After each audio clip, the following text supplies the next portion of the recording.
You know when someone starts liking you, and instead of leaning in, you panic and pull back? You act cold, you joke too much, you distance yourself before they even have the chance to say goodbye. It's not random, and it's not because you don't care. You're pushing them away because deep down you think it'll hurt less if you leave first. But it never does, right? This video is about the real reasons behind that, not the surface ones, the ones that sit in your chest at night and make you wonder if you'll ever feel normal in a relationship. Whether it's your boyfriend, girlfriend, or just someone who got too close. This fear messes with your head, your heart, and your chances at love. But once you see it, you can change how it controls you. One of the earliest signs? You test them constantly. You say things like, I know I'm annoying, or you'll get tired of me soon, just to see how they react. It's like you're handing them a warning label. But really, you just want reassurance.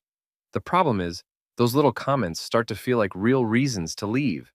And the more you say them, the more the other person starts to believe them.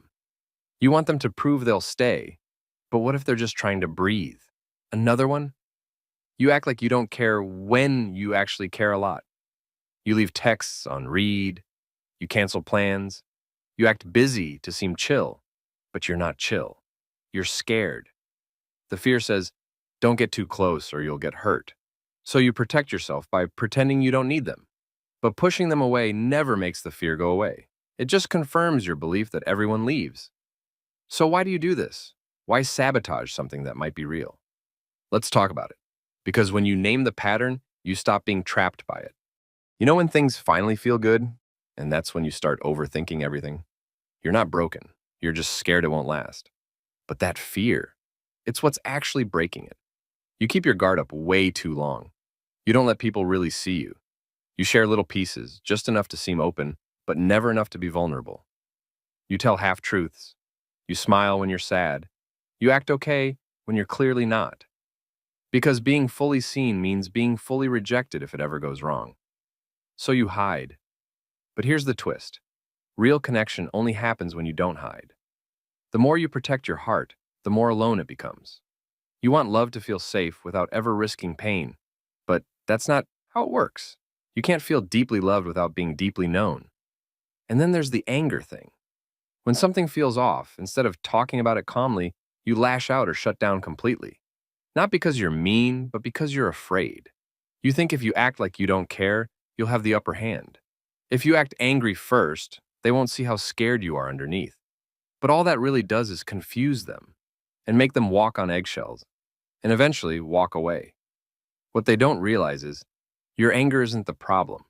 Your fear of abandonment is. And you don't need to fight to be loved. You just need to let yourself be understood, without the armor. These patterns aren't just habits, they're protection. But they don't protect you from pain. They just delay it. What protects you is connection, honest, messy, real connection. And you can only have that if you stop hiding behind fear. You know that moment when you finally feel seen and you instantly regret it, like, oh no, that was too much. I said too much. I showed too much. That's not your fault. That's old pain talking. You constantly search for flaws in the other person. You zoom in on tiny things they do wrong just so you have a reason to leave. They reply with K once, and suddenly you convince yourself they're losing interest.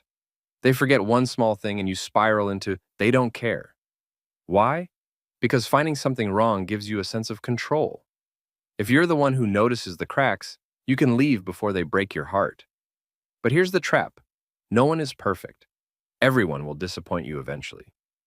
If you keep searching for proof they'll leave, you'll always find it, even if it's not real.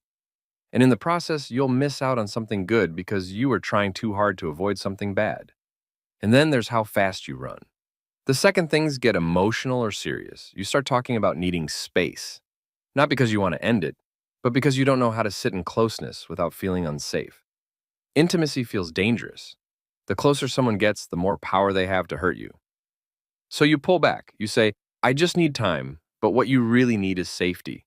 And safety doesn't come from avoiding people. It comes from learning to trust your own ability to be okay, even if things don't work out. The people who are meant for you won't see your closeness as a burden. They'll see it as a doorway. You're not hard to love. You've just learned to run before anyone gets a chance to love you fully. You know how you keep saying you're too much, too emotional, too sensitive? too clingy. You say it like a joke, but it's not really a joke. It's how you try to protect yourself from being left. You downplay your needs. You act like you're okay with the bare minimum. You accept crumbs and pretend it's cake. When they forget to text back, you act chill. When they cancel plan, you smile and say, no worries. But inside it hurts. You want more. You need more. But somewhere along the line, you learn that needing too much gets you abandoned. So you shrink your expectations to make sure they'll stay. But here's what happens. You become invisible.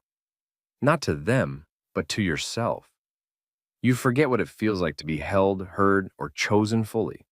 And when they finally leave, it hurts even worse, because you never even asked for what you really wanted. Then there's this other thing you do. You confuse peace with boredom. When someone treats you with calm, steady love, no drama, no games, you get uneasy. You think, something's off, this can't be real. You miss the chaos. You crave the highs and lows because that's what love used to feel like. So when someone comes along and just likes you without making you chase them, it feels boring. But it's not boring, it's stable, it's safe. You just don't know how to sit still in something that doesn't hurt. So you create distance to feel something again, even if that something is pain. The trick is learning that love doesn't have to be chaos to be real. It can be calm, it can be soft, it can be enough. You don't need to shrink, chase, or stir things up just to prove the relationship is real. If it's real, you'll feel seen even when things are quiet. You know that voice that says, they're going to leave anyway? The one that shows up even when things are good? That's the voice that ruins everything before it even begins. You don't fully believe you deserve love. That's the real reason you keep pushing people away. Deep down, you think if someone really got to know you, every messy thought, every overreaction, every old wound, they'd leave. So instead of letting them get close, you give them reasons to back off. You create distance. You pull away. You act cold. And when they finally walk, you say, see, I knew it. But you didn't know it. You made it happen. Because believing you're unlovable is easier than risking the pain of finding out if you're not. But here's the truth you don't hear enough. You are not too broken to be loved. You've just been protecting yourself for so long that you forgot what it feels like to actually let someone in. And yeah, people have left. Maybe people who said they never would, but that doesn't mean everyone will. Not everyone is temporary. Some people are built to stay, especially if you give them something real to stay for. Let them see you. Not the version you think they want. Not the mask, not the wall, just you. The anxious parts, the soft parts, the scared parts, the real parts. That's how real connection happens. Not from being perfect, but from being honest. And if someone leaves after seeing that version of you, good. At least now you know. But if they stay, if they look at all of you and still choose you, that's the love you've been pushing away. And now, maybe you're ready to finally let it in.